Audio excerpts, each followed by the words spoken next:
Welcome in to Pugs and Parker for a Thursday evening, the final show of the week. Pugs and Parker airs Monday through Thursday, 9 p.m. Central Standard Time. I'm Pugs Moran.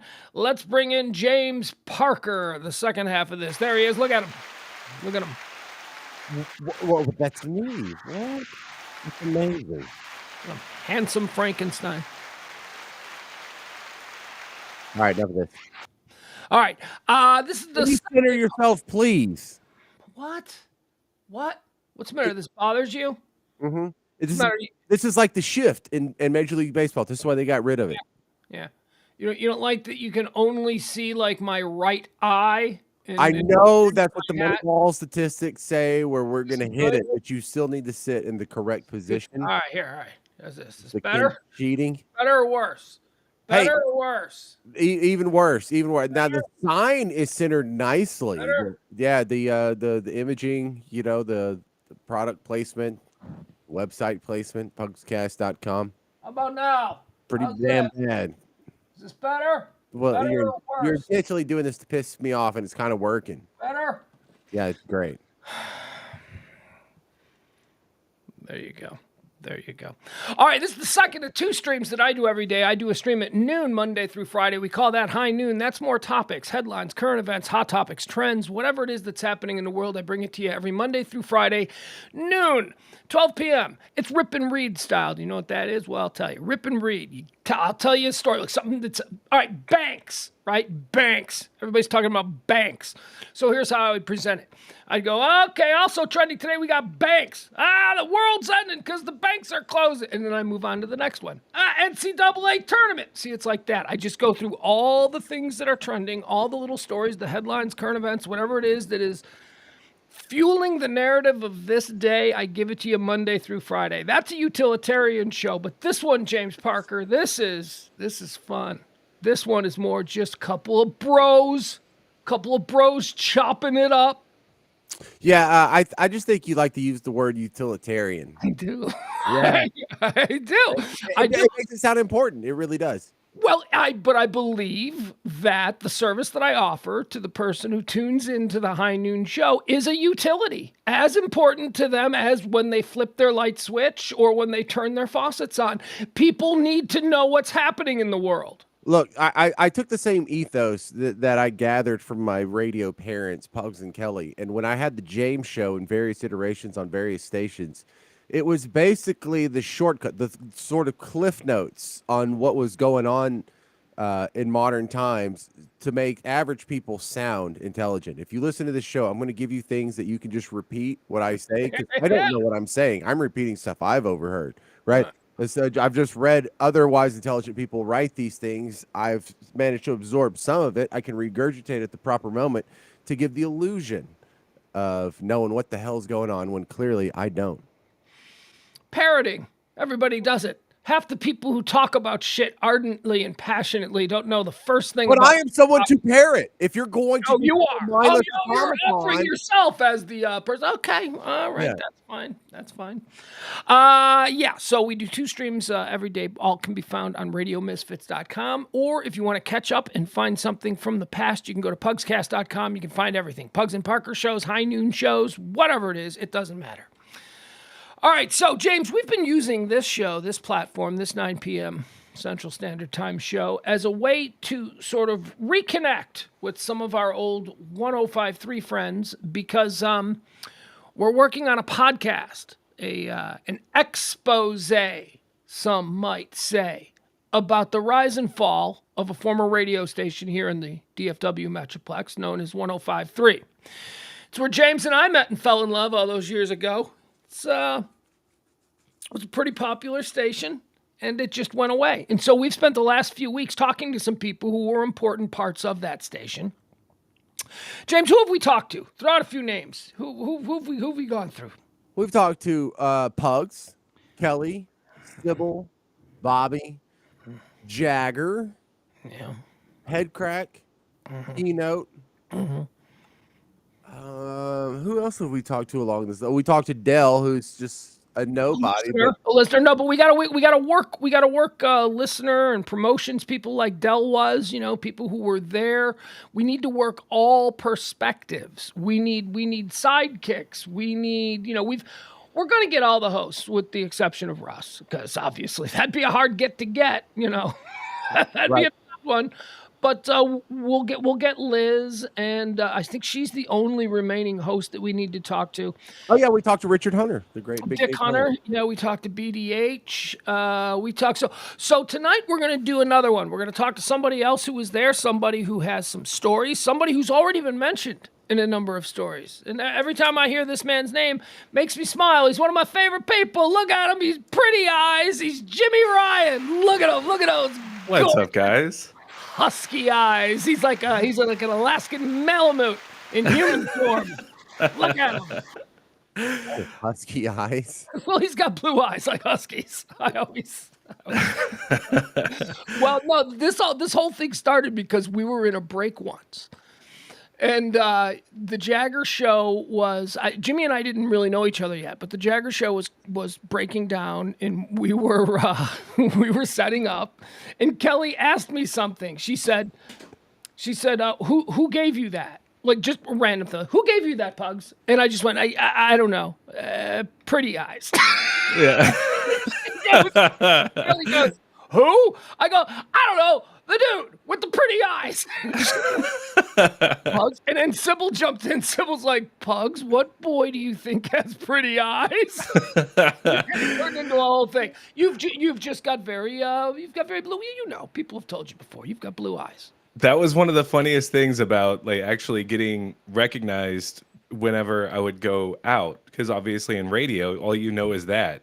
And I always was a little bit annoyed by that because I was like, I don't want to just be known by the eyes or whatever. But it actually did help once you were actually out and about. Like they were like, hey, there he is. Yeah.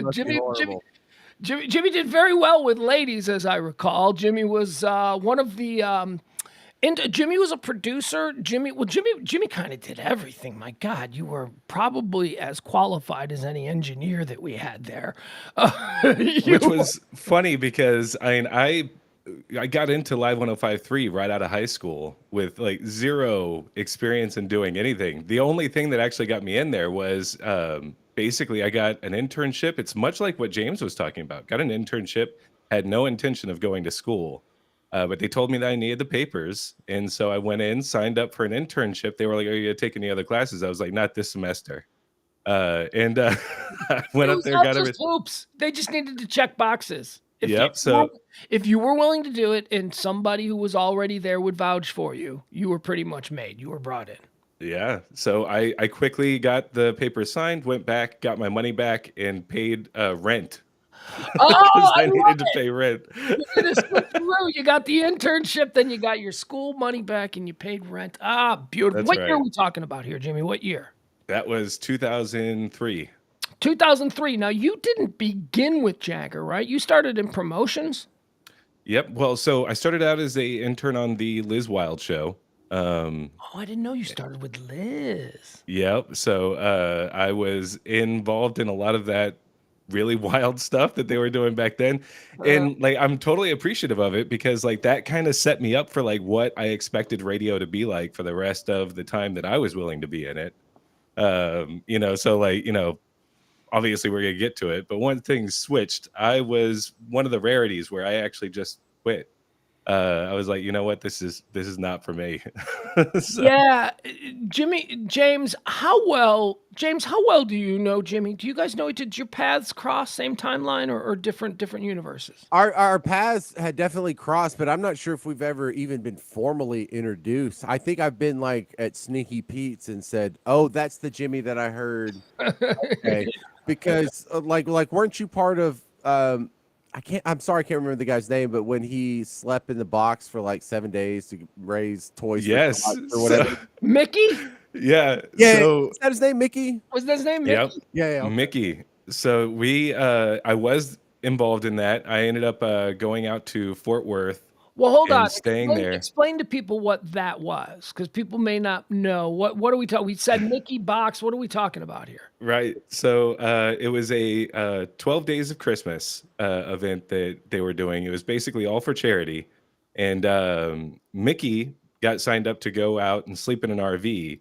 And Mickey was a sidekick on the Liz Wild show. That's right. Yeah. And so we go out there. I'm out there the first night. He's like, "Hey, you can just sleep here." And I was like, "That's probably a good idea," because it was a pretty wild night staying there the entire now, night. wait a second. As I recall, it was supposed to be was he in a box? What was he sleeping in? You just said a van. What was it? Was an RV. It was actually a pretty nice RV. Okay. And so this RV was out in front of, it's Sherlock's, right? That was out there.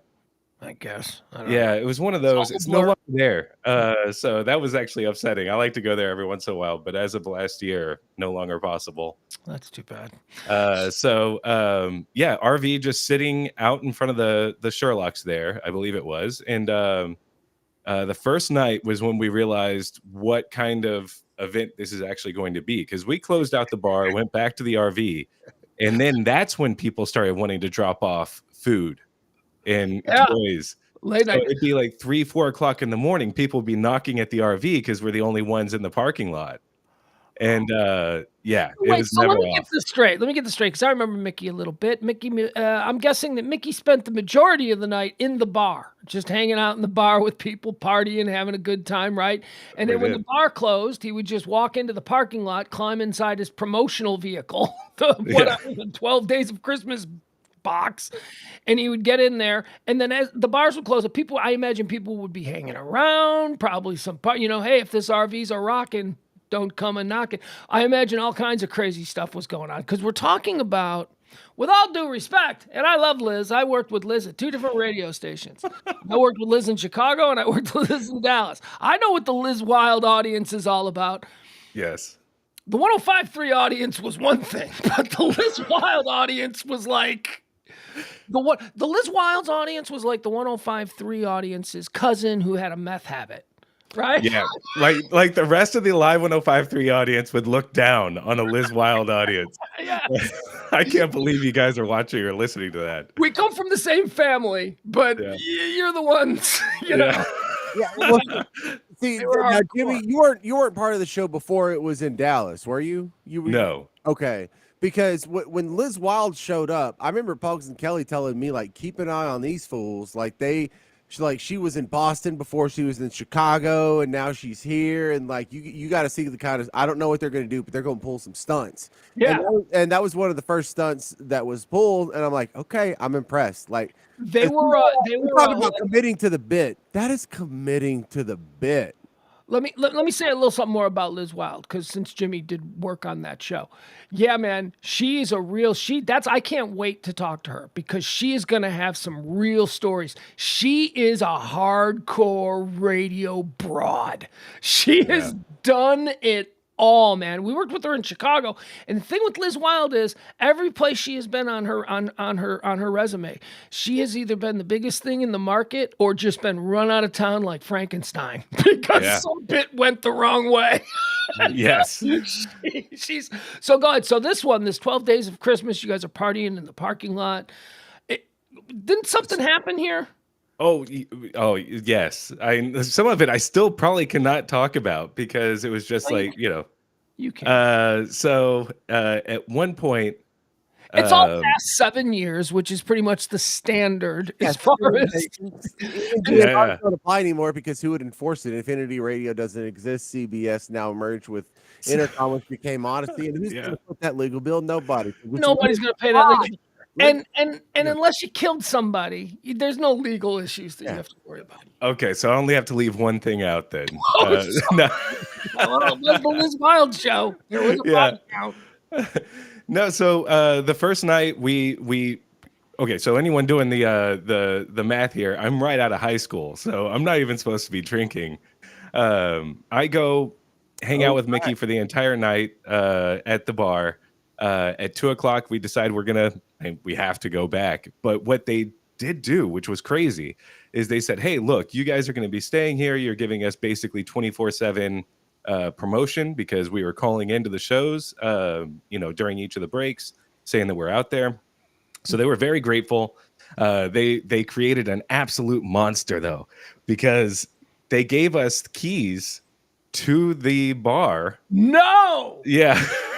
So 2:00 was just when everybody had to leave. And then a lot of times 3:00 would come around. We'd be like, we got the bar to ourselves, fellas. Like we could just go back in. So if you needed to, they were letting you stay in the bar all night long, if need be. Wow. Oh, for bathrooms, I guess, maybe for that kind of thing. Yeah, definitely for that. I don't know if it was approved that we were able to go to the bar, but that turned into a thing. It was Mickey approved. That's right. You know what that means? Amazing. Yeah. And Mickey worked it out. Don't worry about it. Ask Mickey. Mickey's taking care of it. Never trust a guy named Mickey that you just gave keys to the bar. Okay, so hey, what happened to Mickey? Didn't Mickey get fired? He did, and him and Liz, at least last I know of, got a divorce, so they're no longer together. But how did he get fired? I just remember because this was a story too. I remember it was kind of a scandal, but I don't know. I forget these things. That's why I'm so happy to talk to all you guys about this stuff. Right, yeah. So that was actually a pretty crazy one. I think it was like the first week or so that Gavin was at the station, or at least it was definitely very early on. And it's probably 12:00. Mickey and I were getting along great. So like during this time, we were going to Stars games, and we had these really great suites that we had access to. And being radio, you just don't get paid very much. So we're like, hell, we can go over there, we can eat, we can drink, we can do whatever we want. Well, one night went way too far. Mickey got really, really drunk, and we ended up getting a ride to the station. And Mickey goes on the air and is just saying shit that you're not supposed to say at all on the air, talking shit to the people in the room. Example. And what was it? Example. Oh man, it was mainly the slurring that was doing it. So like they would talk a lot of shit to each other just generally on the air, and that was part of the show. But when you're slurring, it has a different kind of feel to it, and like it definitely started getting like, okay, things are not safe there anymore. And Gavin, it may have been his first week, had to show up. By the time he got there, Lee was already there with him. And so they come in through the door just as Sam is actually kind of jumping in on it. Like, Mickey, you need to get the fuck out of here. All of a sudden, Gavin and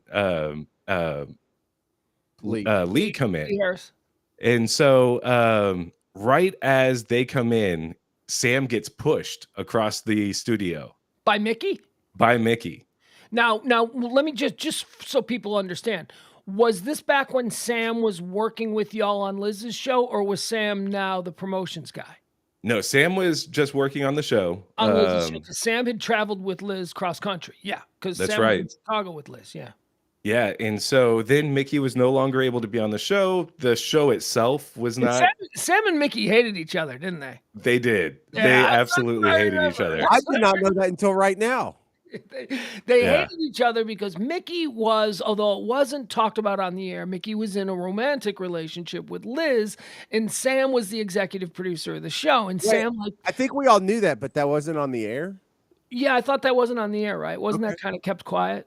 I think that at least towards the end they started talking about it a little bit more openly, especially because they were talking about events that they were doing at the house together, things like that. So if nothing else, you could insinuate it pretty easily. I might be wrong, but because when she was in Chicago, she had another Mickey, but that Mickey's name was Sly, and Sly and her were also a couple, but Sly was on the air, but they were never a couple on the air. Like if you listened to the Liz Wild show in Chicago, you didn't know that Liz and Sly were a couple, but off the air, you knew they were. And then they come to Chicago, and she got younger at the position. She just replaced Sly with Mickey, and it was like the same guy basically. Yeah, and I think that's what made it to where Sam just didn't like Mickey, the whole dynamic, because it must have just been like a repeat of what he had already been through. Yeah. And so, yeah, But just not only that, Sam's a competent radio person. Sam understands and has a plan and a strategy on how you can execute a winning radio show. And I think Sam really did believe in Liz. Sam had traveled with Liz. Sam knew when Liz was on her game how good she can be, and she had been really great. But, totally.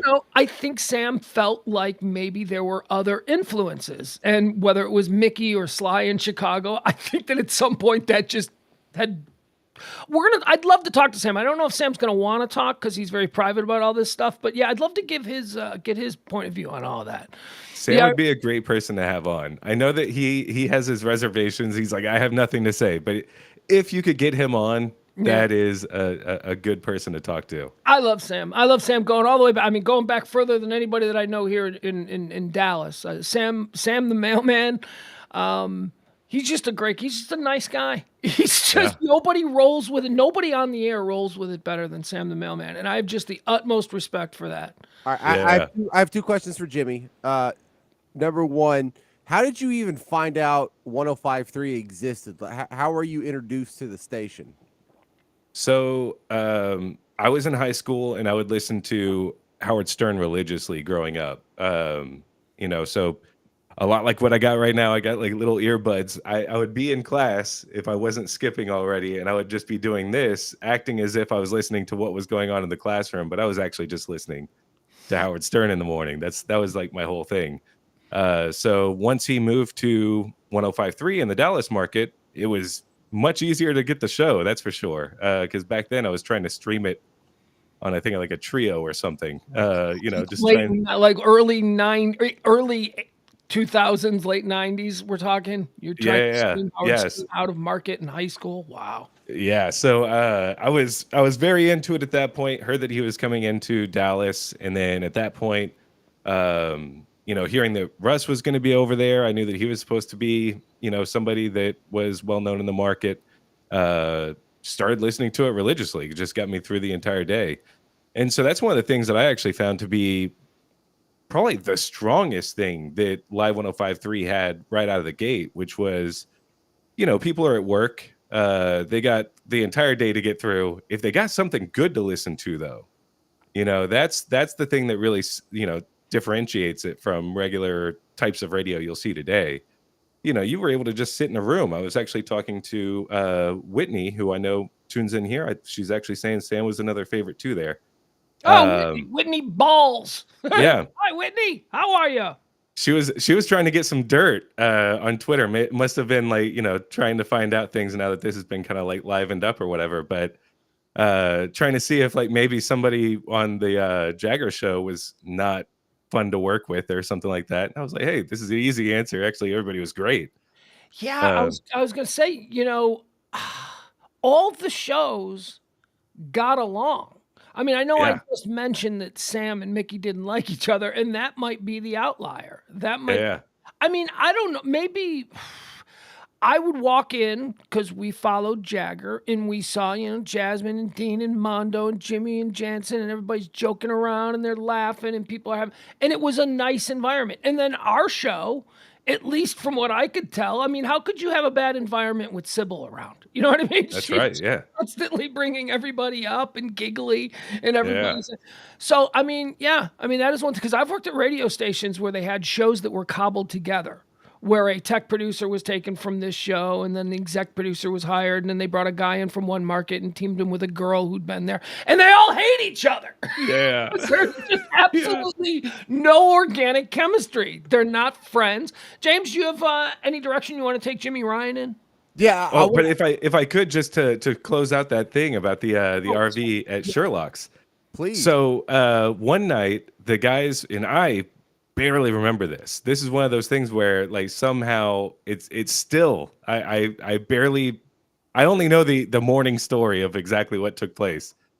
The guys from Pantera come down and decide that they're going to come out and drink, and so we do that.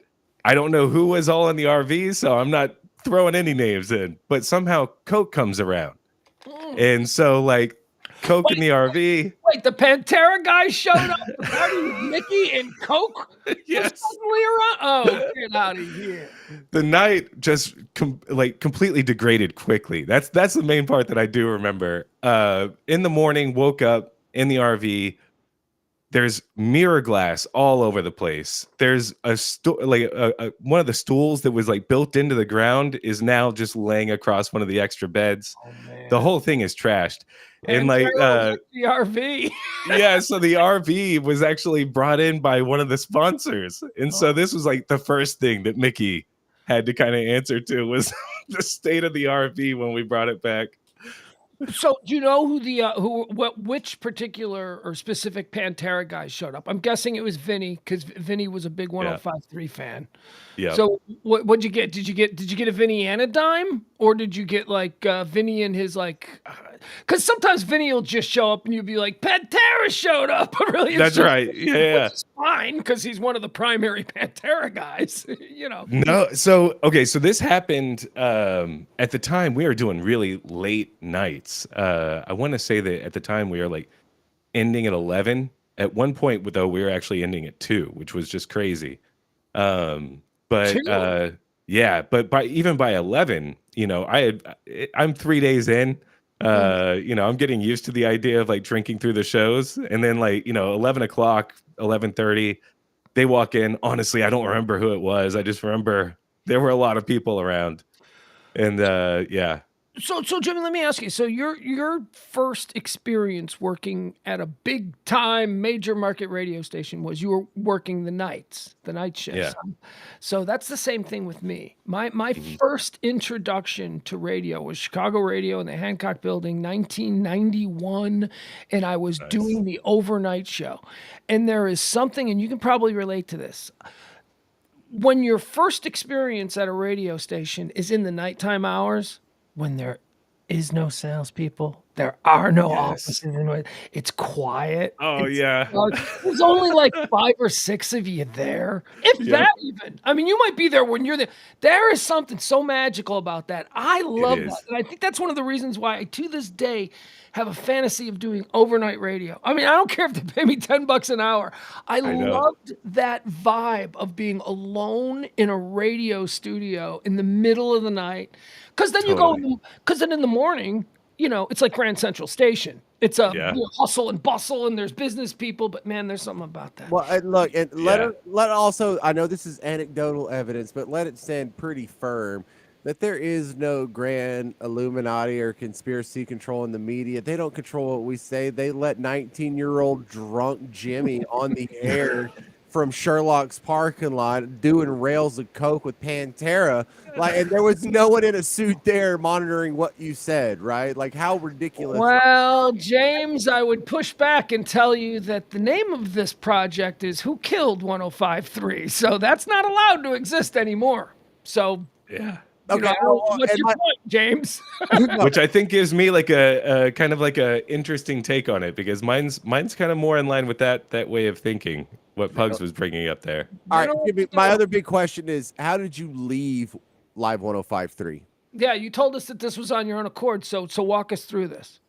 Because by the way, I don't want to skip over the Jagger years. So let's how did you end up leaving? When did you leave? So I left after Live 105.3 became the fan. A new guy came in named Tom Bigby. And I was not being paid basically anything. And all of a sudden he starts saying like, hey, we're going to run this thing more like a normal radio station. You know, you're a producer of the morning show. We'd expect you to be here until like, you know, at least 3 or 4. And I was like, have you seen my pay? There's no way I'm sticking. Wait a second. He said you're the producer of the morning show. We expect you to be here till 3 or 4. Yeah. And like basically days. Yeah, so pick up some extra work, maybe work with like the midday show that's, you know, just trying to like kind of get, you know, comfortable. And it's like, dude, again, if you want to re-examine what I'm being paid, like the way that I'm being paid, like I need to leave here and go get like an Uber job or something. There's no way that I'm getting paid when I am here and putting in long hours. Like that. The redeeming quality of this show is that it's fun and it's short. Like that's the job. So Big B was kind of a D-bag. I'm getting from everybody. Everybody's saying that Big B Jagger basically talked about what a D-bag Big B was. He replaced Spittle when Spittle got farmed down to Houston for a cup of coffee, right? He was only down there for a little bit and then he came back. Well, it was even worse than that for me anyway. It was there was like a month or two even where Gavin had to walk Tom Bigby around to talk to each of the different shows. And it was the weirdest dynamic ever. I mean, like, here it is, your boss, who's now bringing this other guy around, who's definitely not taking his job. Definitely not. No. Yeah. And like, you know, we'd sit there and like talk with Tom while Gavin was just in the room. Like dead man walking. What's going on here? Who am I loyal to at this point? The new guy? Yeah, so like it was almost like towards the end, like you Tom would leave the room and we'd be like, "Hey, who the fuck is that guy?" Like that is radio. That is so radio. I can't tell you how many times I've sat in a meeting and then a dude left and then we looked around and went, "Who the fuck was that guy? Yeah. What does he do?" They're like, "Oh, yeah. he's a consultant." Oh, that's right. Yeah.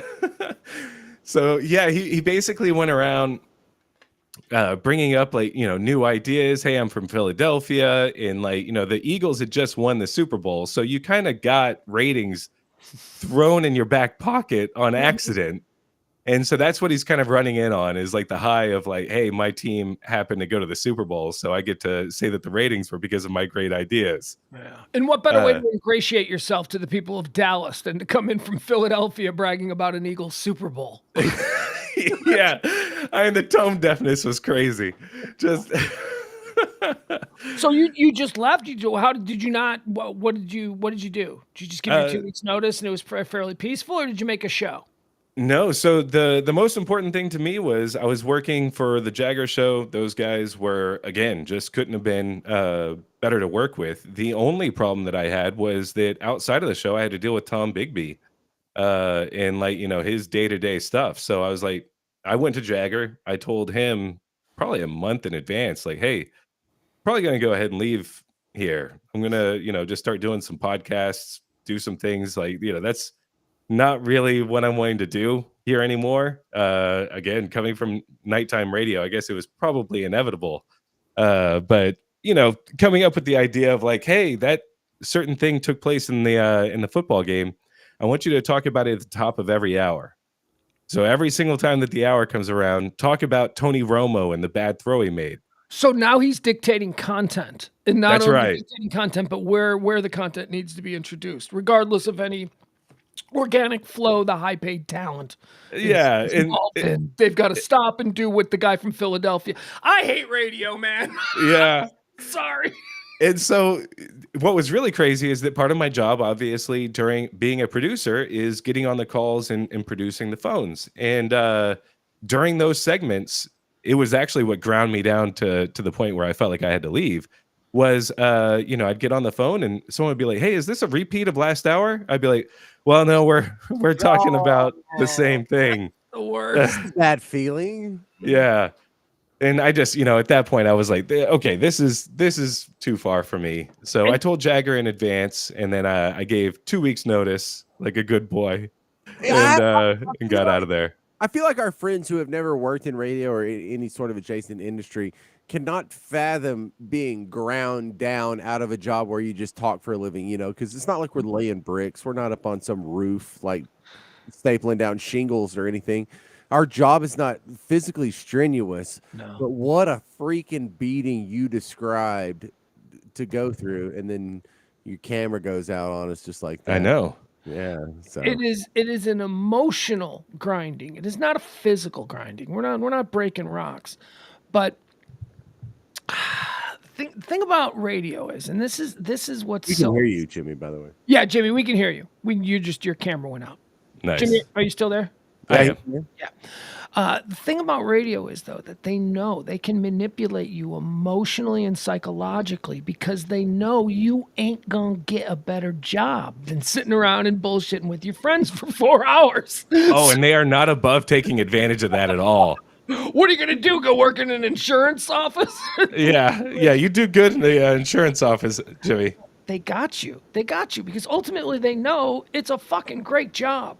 Which, And if you which can do makes it well, it can give you a great life. Yeah, James. right, which makes what we saw Jimmy do sort of the key skill set that you need to have a successful career. And the leap from the Liz Wild show to the Jagger show is things that they should have seminars or if not a college course on for people who want to extend their radio career. Because I know a lot of people who were doing good stuff on good shows and they lost one job and they're never heard from again, or they Yeah. go off and do other Yeah. things. But then there's the guys who can say, okay, I'm going to do this. And then when that project ends, I just go to the next project. And then when that project ends, I go to the next project. So Adam Carolla just does the thing with Jimmy Kimmel. And then he goes to Loveline. And then he goes to the Man Show. And now he does his own thing. And yeah, that's more the skill set that makes you a successful career than just raw talent. Well, I wouldn't go as far as calling it a successful career post.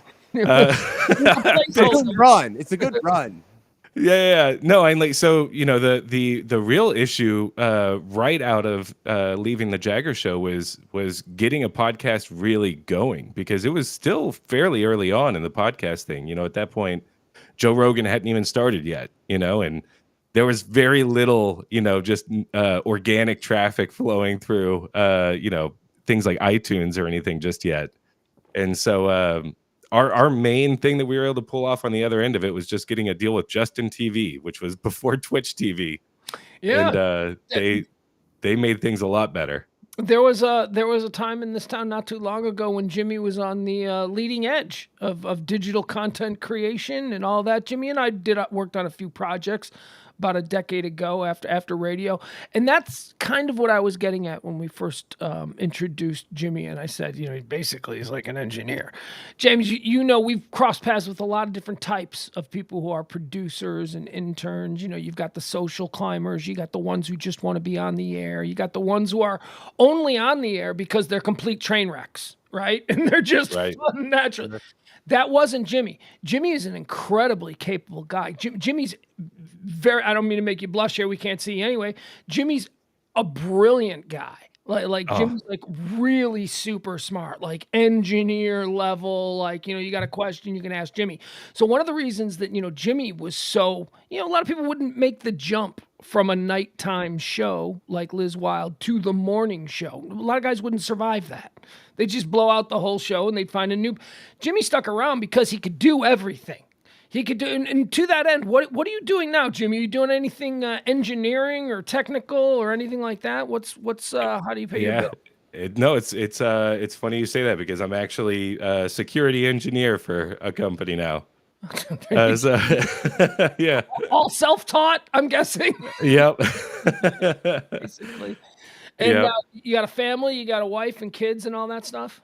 I do. So I'm actually, I got 2 kids with one girl. I've got 2 girls, which is my forever punishment for everything that most people think about from when I was in radio.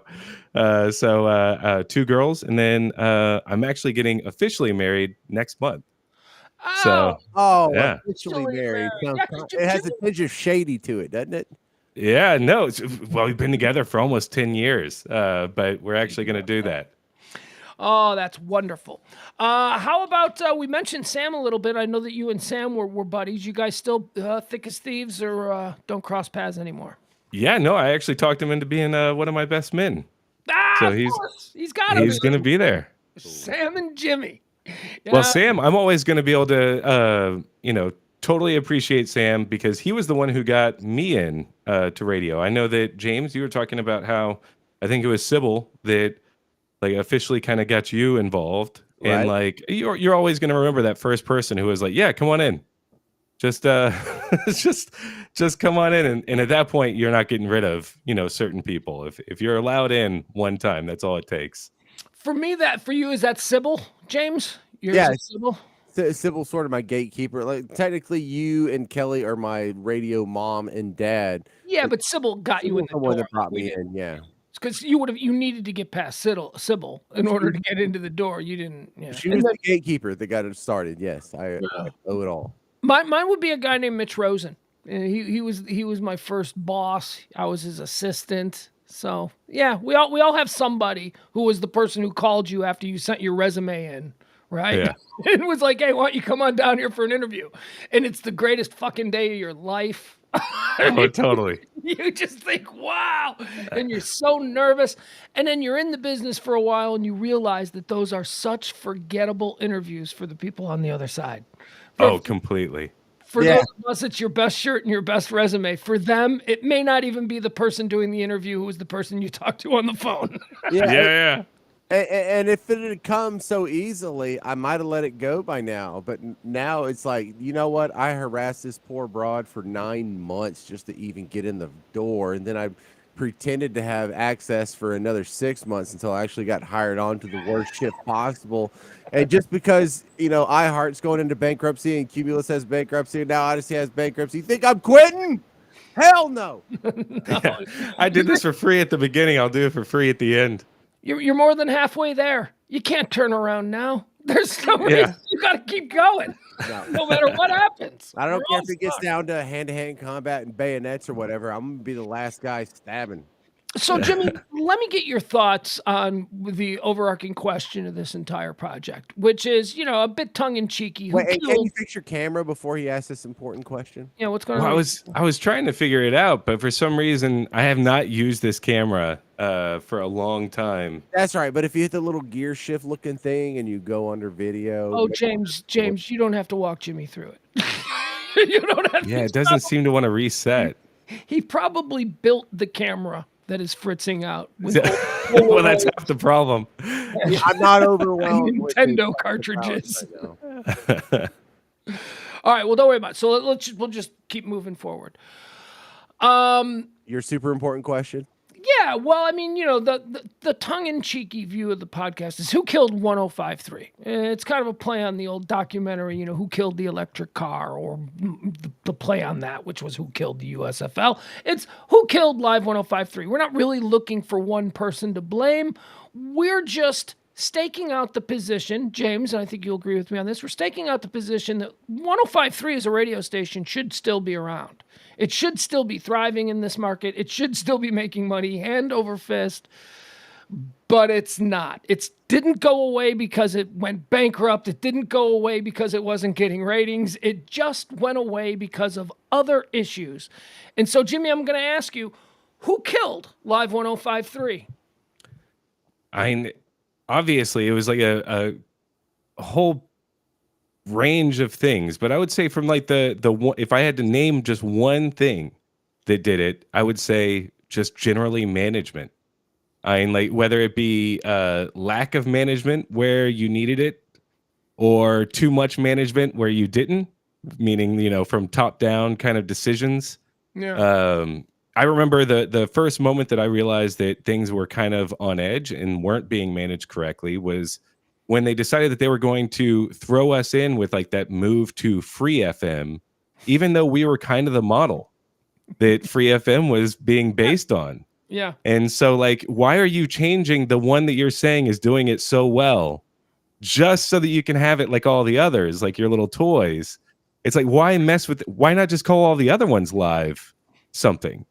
Like why need to do new branding or whatever it may be? And little things like that, I think, kind of tore at part of our audience in the wrong way.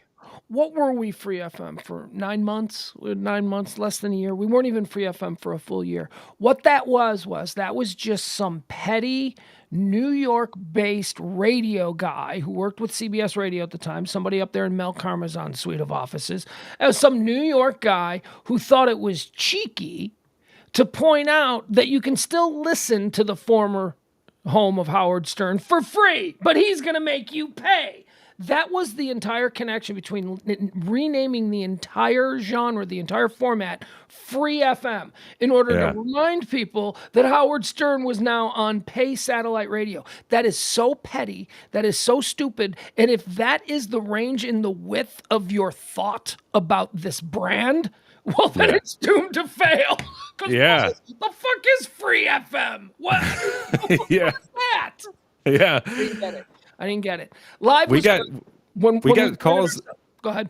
Oh no, we got calls soon after that. Like, what is it? Free now, and you're gonna have to pay later on this. It's like this is all who knows what kind of questions we're gonna get from this, and it was all completely unnecessary. People didn't know. People thought that they were going to. Yeah, you're absolutely right. People what is radio going to be now? We got to pay for like they thought.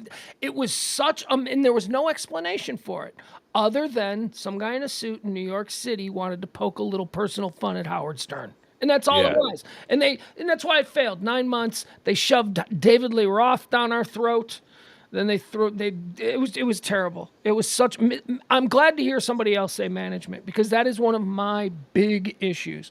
The reason that the station was, at least in the last 18 months, rudderless is because management, at least boots on the ground management, refused to manage. They refused to engage with any of the talent. It was like they were afraid. Because all the shows were successful and all the shows were getting ratings, and I guess to some degree all the shows felt a bit untouchable. Yeah. So, well, and the proper management would have figured out that, hey, this is obviously a crew of people that all like to work on their own, not be bothered by management. So, like, you decide how your management style is going to be, which would be, hey, I'm going to let them just hang out more. I'm going to let them hang out. They're going to have their own stories, this cross-pollination idea where, like, hey, we come into your show, you come into our show. Like, that didn't have to be choreographed for, like, the first and last 10 minutes of each show to pull off what you're ultimately trying to do, which is you want the shows to talk to each other. You want the shows to organically like each other. And if you can't do that, then you do what the ticket did for 20 years, which is fake it and make everyone say like each other. Jimmy, do you have an opinion on the Freak? On the Freak, so in my last role, I actually got to work with. Oh man, I'm gonna seem like a total asshole here, but the main guy that is there, Reiner, Mike Reiner. Yeah, Reiner. Yeah, so work with him on his podcast.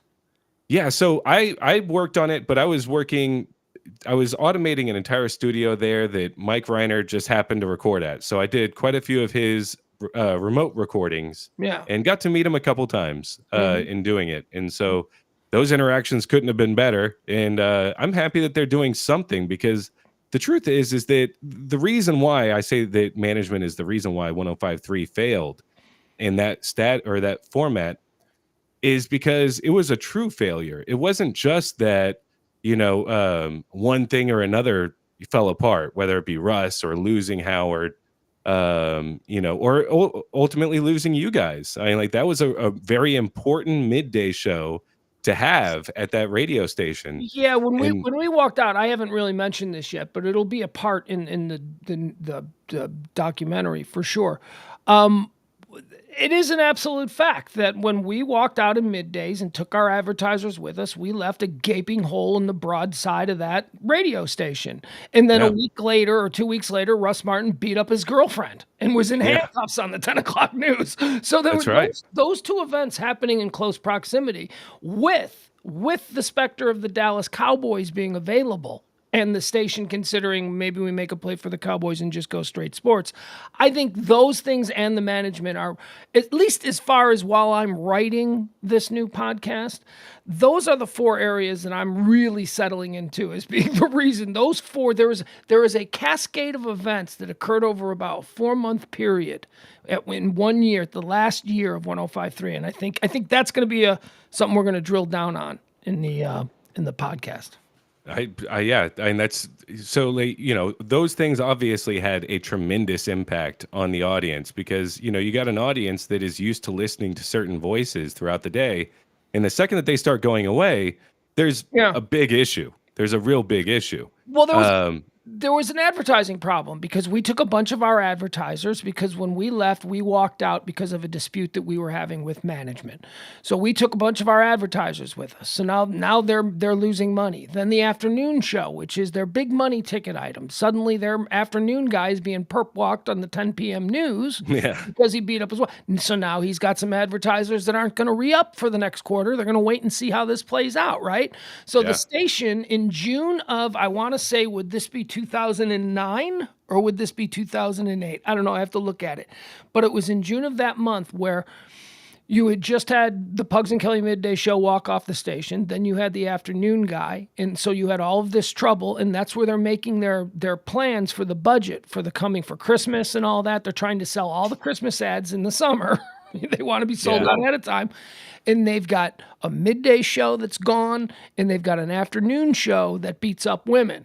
And it was at that point that I think they pulled the trigger on their decision to go to Jerry Jones and say, look, we're going to make you a home. We're going to make you a sport. Because Jerry Jones did not want to talk to CBS Radio as long as they were what Jerry Jones perceived to be the Howard Stern station. Right? Jerry Jones didn't want the Cowboy brand going anywhere near the Howard Stern station or that nonsense. So I really do believe strongly that it was those events, the midday show going away, Russ Martin, the Cowboys becoming available, and then them finally making the decision with, they were hemorrhaging advertisers at this point in the summer of 2008. And they just went, you know what? Let's go all in on the Cowboys and rebuild. And you know what? To their credit, I don't damn them because that station is still around, The Fan 105.3, and it's doing very well. So they had a success there. But the other station could also still be there. Yeah. Well, so the thing that really, I think that they kind of fell backwards into success with any talk format, which is why them losing 105.3 was actually a much bigger,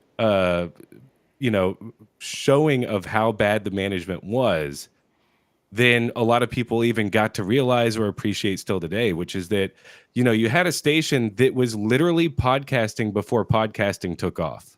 Yeah, and it was conversational chemistry. It was a station that was built on ensemble casts having chemistry. Yeah. And so if you had a local manager who understood that and appreciated what he was building there, he could have even overcome all of those things if he was able to figure out like how we become the actual 105.3 that they emulate everywhere by literally syndicating some of the shows out of there.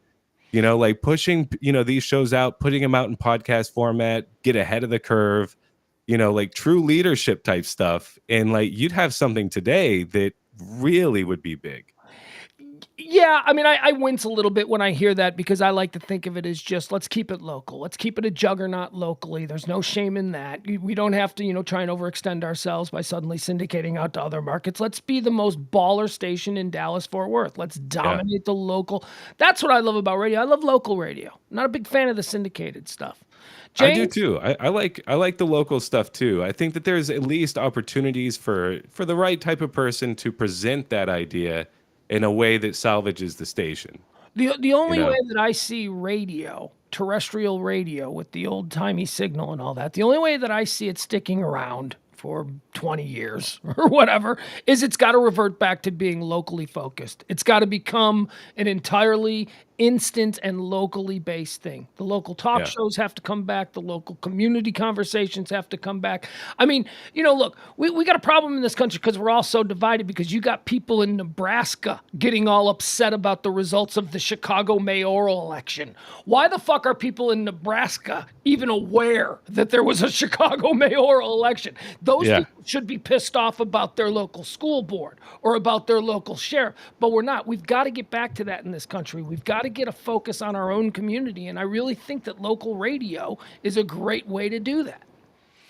And I think that it's one of those things that we've talked about before. I think it was us that was talking about it, which is like the idea of like the local car lot salesman, owning the stick. Yes. And like, he owns the stick and like the only thing he gives a damn about is like selling cars.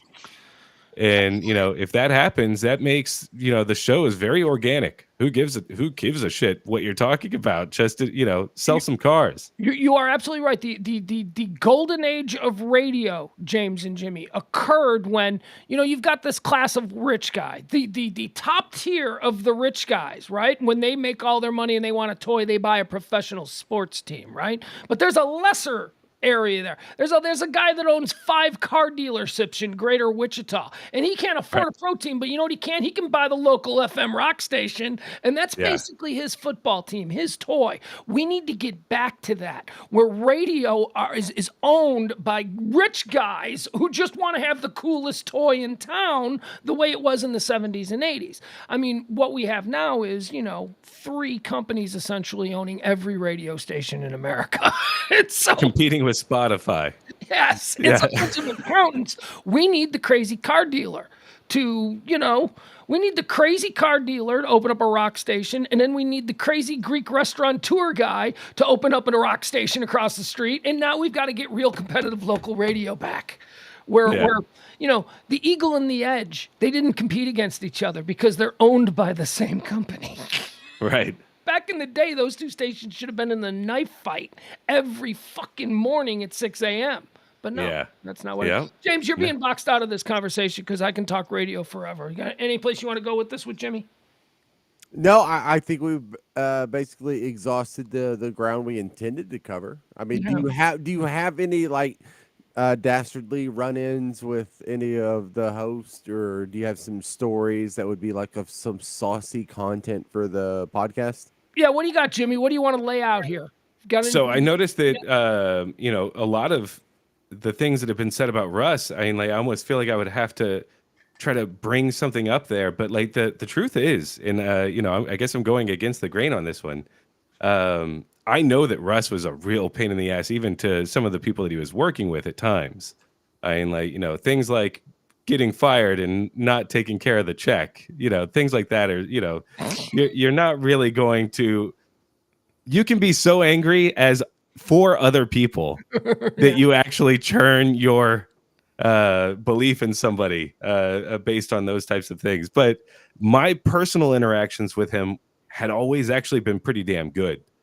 When I first started at Liz Wild's show, it was the first week that I was answering calls as a intern. So you can shit on an intern. Anybody can shit on an intern. He was playing a prank on me, but it was, lighthearted. He was calling the hotline and telling me he was going to kill me, really quietly on the thing. Isn't that sweet, Pugs? That's so funny. That's kind-hearted, Russ Martin. Yeah, but it was actually, I thought it was pretty funny because a flashlight would pop on in his off or his studio there right after he would do it. So it didn't come off too threatening. I had a feeling it was either, it was definitely Russ. He may or may not be he's gonna kill me. I don't know. No, he was not gonna kill you. He was being playful, and I think that's important. I think it's important to invite people because we have had people who have come on and thrown some arrows at Russ. I don't have the best view on him. So I look forward to people coming on and having other points of view because he couldn't possibly have been a monster all the time. Yeah, no, and I even have just one more that I was shocked by. I after the Liz Wild show got onto promotions, and one of the guys that was a promotions assistant, these guys, they've been talked about already. Not the most reliable bunch you're gonna get. Some of the people that were in promotions. And so this guy didn't show up for one of the events. I'm having to pack up the van on my own. Happens to be at the end of Russ's show. He came out and helped me load the promo vehicle.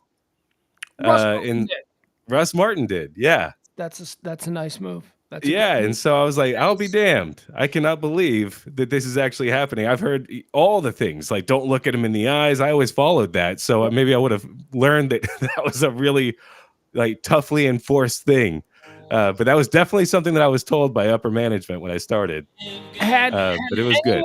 Had anyone else told me that story other than you, that he helped you load the equipment, I'd have said that they are lying. But I believe you, Jimmy. Yeah. You caught him in a moment. Hey, Jimmy Ryan, thank you so much for joining us. If you think of anything else, you want to pop on, you got some more stories, we'd love to have you back again. And Sure. And if you're cool with it, I want to double back with you in private, where you and I will just record a different conversation and get a little bit more context on some of the things we talked about here. Are you good with that? Yeah, I'd love to, man. All right, very good. Thank you, Jimmy. There he goes. That's Jimmy Ryan, formerly of The Jagger Show. His camera went out. James, don't just go away like that, James. What? Don't you? What are you pouting? What are you pouting? Dude, I hear John Hinckley. I'm trying to bow out gracefully. Stop being awkward about it. Jimmy was great. It was good having Jimmy with us. I love having Jimmy with us. Dude, I remember that bit where they slept in the parking lot because that's something that stuck with me, and that happened at future radio stations that I worked at. Those like, scoot some guy in an RV sleep in the parking lot, and I was that guy at some point. I slept in an RV in a parking lot at a mall. Yeah, I don't think I ever had to do that stuff. I don't think I ever had to do anything like overnight. I did. All right, James, you can go. We're all gonna go. Now I can go. Now you can go. We're done with him. There he is. He's been silenced. Silence! Silence!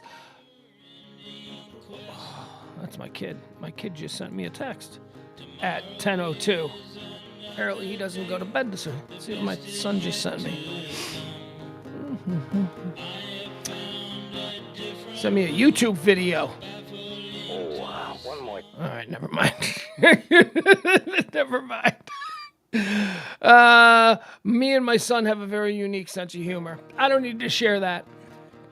Tip the show. Oh, hi, Whitney. Whitney says, great show, guys.